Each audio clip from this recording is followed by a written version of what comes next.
ஆரம்பத்திலே நான் ஒரு விடயத்தை தெளிவா சொல்லிக்கிறேன். நான் இந்த இடத்துல எந்த ஒரு பகுதிக்கு சார்பாகவோ அல்லது இனவாத கண்ணோட்டத்திலேயோ பேச வரல.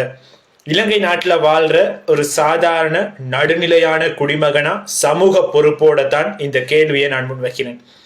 ஏன்னா ஆட்சிகள் மாறினாலும் நம்ம நாட்டுல ஒரு சில காட்சிகள் மாறவில்லை அப்படிங்கிறது மீண்டும் எங்களுக்கு நேற்று நடந்த சம்பவத்துல உறுதியாக இருக்கு.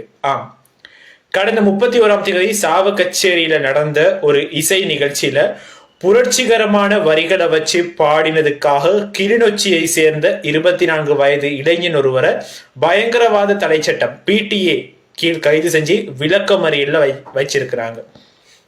இதுல மிகப்பெரிய கொடுமை என்னன்னா, அந்த பாட்டுல தடை செய்யப்பட்ட எந்த ஒரு அமைப்போட பெயரோ சின்னங்களோ எதுவுமே இடம்பெறவில்லை அப்படின்னு அவங்களுடைய வழக்கறிஞர்கள் நீதிமன்றத்தை சொல்லியிருக்கிறாங்க.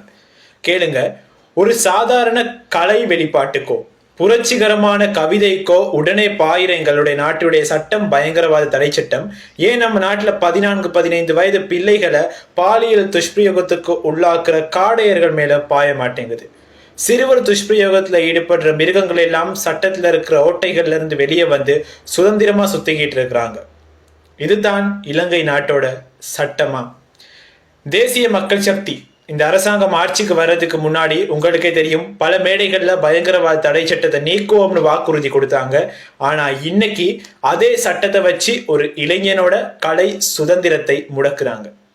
நிஜமான பயங்கரவாதம் பிள்ளைகளை சீரழிக்கிற மிருகங்கள் தான்.